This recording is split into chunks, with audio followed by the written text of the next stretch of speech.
The Aaron Spelling Mansion is one of the biggest private residences in Los Angeles. Before we start the video, don't forget to like and subscribe, and leave a comment down below about how you would live your luxury lifestyle. Alright, let's get started. The manor was constructed in 1988 for Aaron Spelling, who was a famous TV producer at the time. He's known for shows such as Charlie's Angels, Family, Melrose Place, Charmed, and more. While he was not a brash man, Spelling's home was perhaps more loved by his wife, Candy Spelling, and even adopted the nickname of Candyland after her. The manor was later sold to Petra Ecclestone in 2011 for $85 million. Ecclestone is a British heiress and the daughter of Bernie Ecclestone, a Formula One racing magnate. Ecclestone put her own touches on the house while she lived there, taking some of Spelling's custom features, like a gift room to wrap presents in, and redesigning them into something new. A few years after her divorce, she sold the manor to an anonymous buyer for $120 million. At the time, this was the most expensive sale in California for a private residence, but Jeff Bezos overtook it for his $160 million mega mansion the following year. Despite the higher price tag on Bezos' mansion, the Spelling Manor is still the largest private residence in California.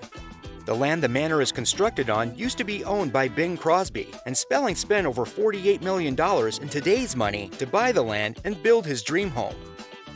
It's hard to call the Spelling Manor anything other than regal. The manor is 56,500 square feet with 123 rooms. The White House is 55,000 square feet with 132 rooms. They're within a rounding error of each other, and one is designed to make the most powerful men in the world comfortable.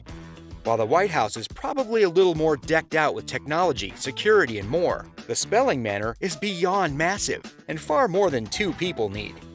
In fact, it's so large that the neighboring mansions think it's too ostentatious, filing complaints and injunctions with the local law enforcement for, quote-unquote, ruining the neighborhood.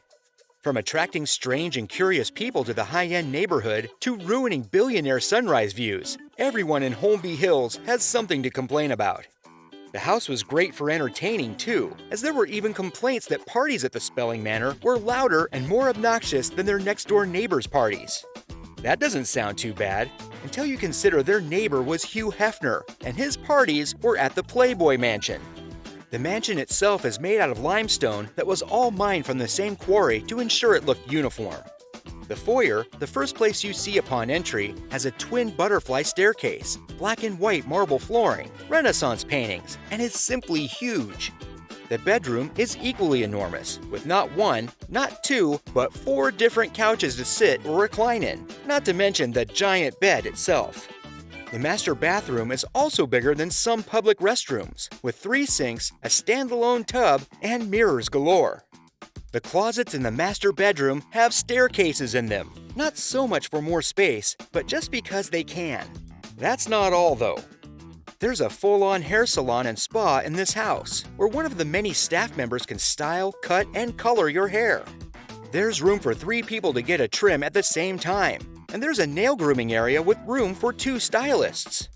Bad hair days are a thing of the past. You'll never have to leave without perfect hair.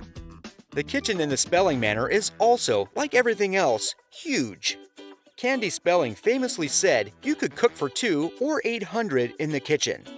With the amounts of ovens on display, that's not hard to believe, though it would seem the kitchen's island only seats 4.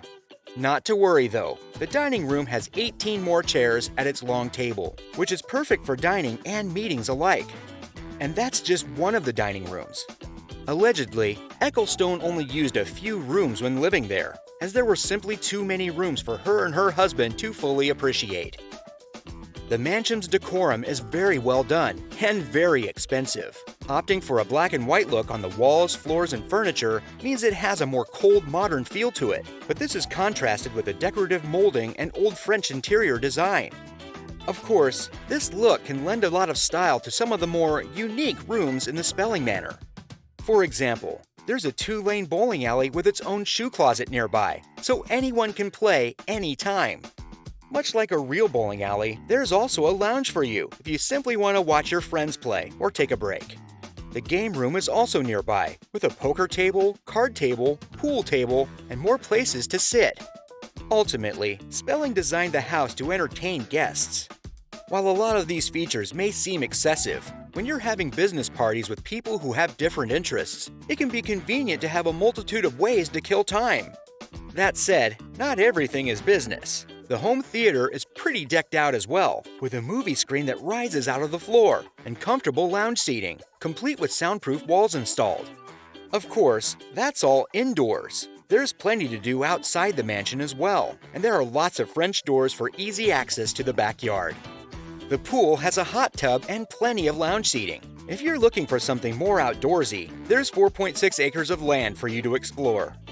Those 4.6 acres are covered with beautiful stone pathways and lead to various different places, including a koi pond, citrus orchard, vegetable garden, and more formal gardens.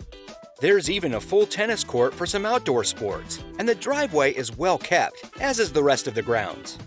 The outside is littered with fountains and statues, and there's a motor court out front that can hold 100 cars. So, how much is the Spelling Manor selling for? Well, while it may have sold for $120 million in the past, it's currently on offer for $160 million. That's a staggering number, even for Holmby Hills. The property tax alone is over $1 million a year, which, while relatively low percentage-wise, is still ludicrous.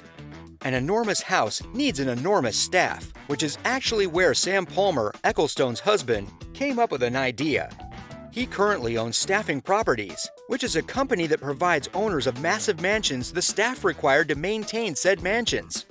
He got the idea from living in such a huge house all the time. Each square foot of the house will cost you $2,857 up front. Add in taxes, staff salary, electricity, and more, and you're going to be accruing costs fast. For someone like Spelling, who definitely could have leveraged the house to swing a few more producing roles with TV bigwigs, the house was absolutely worth it, even if his neighbors didn't think so. However, Palmer and Ecclestone didn't even use many of the rooms present in the house, and as far as we know, the current anonymous owner hasn't hosted anyone either. At $2,857 per square foot, you're wasting a lot of money if you're not relaxing, thriving, and enjoying every room.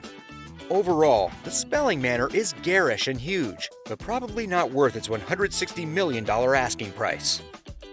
Thanks for watching our video. Looking for more? Check out this playlist. Be sure to subscribe and turn on notifications so that you don't miss more videos by us. What did you think of the enormous Spelling Manor? Would you buy it if you had the money, or would you rather live somewhere else? We'd love to hear from you. Let us know in the comments below. We've also got 2 more videos about luxury mansions that you won't believe coming up. Feel free to check them out. Anyway, we'll see you in the next video. Take care.